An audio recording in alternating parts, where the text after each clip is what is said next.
আসসালামু আলাইকুম viewers, welcome to momos kitchen. আমার আজকের রেসিপিতে থাকছে কাঁঠালের বড়া তৈরি বা পিঠা তৈরি। কাঁঠালের সিজনে কোনোভাবেই কাঁঠালের এই পিঠাটা মিস করা যাবে না, কারণ এটা খেতে এত বেশি মজা হয় যে সবাই ভীষণ পছন্দ করে খাবে। তাছাড়া বাচ্চারা অনেক সময় কাঁঠাল খেতে চায় না, সেই ক্ষেত্রে এভাবে পিঠা তৈরি করে দিলে মন ভরে খেয়ে নেবে। আজকের রেসিপির জন্য এখানে আমি 20 থেকে 25টির মতো কাঁঠালের কোয়া নিয়ে এগুলোর বীজটা ছাড়িয়ে এগুলোকে আমি ব্লেন্ড করে নিয়েছি। এখানে আমার 2 কাপ পরিমাণ হয়েছে। আর এখন আমি এর মধ্যে দিয়ে দিচ্ছি 2 কাপ পরিমাণ ভেজা চাউলের গুঁড়া, আর দিয়ে দিচ্ছি 1.5 কাপের মতো ময়দা, দিয়ে দিচ্ছি প্রায় 1 কাপ পরিমাণ চিনি। তবে এই মিষ্টির পরিমাণটা আপনারা আপনাদের টেস্ট অনুযায়ী বাড়িয়ে কমিয়ে দিতে পারেন। এখন দিয়ে দিচ্ছি হাফ চা চামচ পরিমাণ লবণ, আর দিয়ে দিচ্ছি প্রায় 1 কাপের মতো ছোট ছোট টুকরো করে নেওয়া নারিকেল। আর এই নারিকেলটা ব্যবহার করার কারণে এই পিঠাটা খেতে কিন্তু আরও অনেক বেশি মজাদার হয়।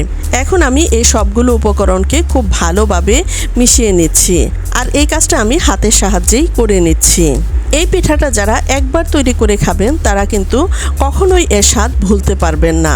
এখন আমি এর মধ্যে দিয়ে দিচ্ছি স্বাদ বৃদ্ধির জন্য হাফ কাপ পরিমাণ গুঁড়ো দুধ, দিয়ে দিচ্ছি হাফ চা চামচ পরিমাণ বেকিং পাউডার। আবারও আমি খুব ভালোভাবে মিশিয়ে নিচ্ছি। এখানে যদি একটু ঘন মনে হয় তাহলে একটু তরল দুধ ব্যবহার করতে পারেন, আর যদি কিছুটা পাতলা মনে হয় সেই ক্ষেত্রে আপনারা আর একটু চাউলের গুঁড়া ব্যবহার করতে পারেন। আর এরই মধ্যে আমার পিঠার ব্যাটারটা তৈরি করা হয়ে গেছে। এখন আমি চলে যাচ্ছি পিঠাগুলো ভাজার জন্য। এ পর্যায়ে চুলায় একটি প্যান বসিয়ে এর মধ্যে আমি কিছুটা তেল গরম করে নিয়েছি, আর একটি চামচের সাহায্যে আমি অল্প অল্প করে ব্যাটার দিয়ে পিঠাগুলো তৈরি করে নিচ্ছি। আবার চাইলে এই কাজটি আপনারা হাতের সাহায্যেও করে নিতে পারেন। চুলার আঁচ মিডিয়ামে করে আমি পিঠাগুলো ভেজে নিচ্ছি। শুরুতে একটু নরম মনে হলেও কিছুক্ষণ ভেজে নেওয়ার পর পিঠাগুলো কিন্তু অনেকটাই শক্ত হয়ে যায়। পিঠাগুলো যখন ফুলে উঠবে তখন কিন্তু নিচে থেকে অনেকটাই উল্টিয়ে যায়। এক পাশটা কিছুক্ষণ ভেজে নেওয়ার পর এখন আমি পিঠাগুলোকে উল্টিয়ে দিচ্ছি।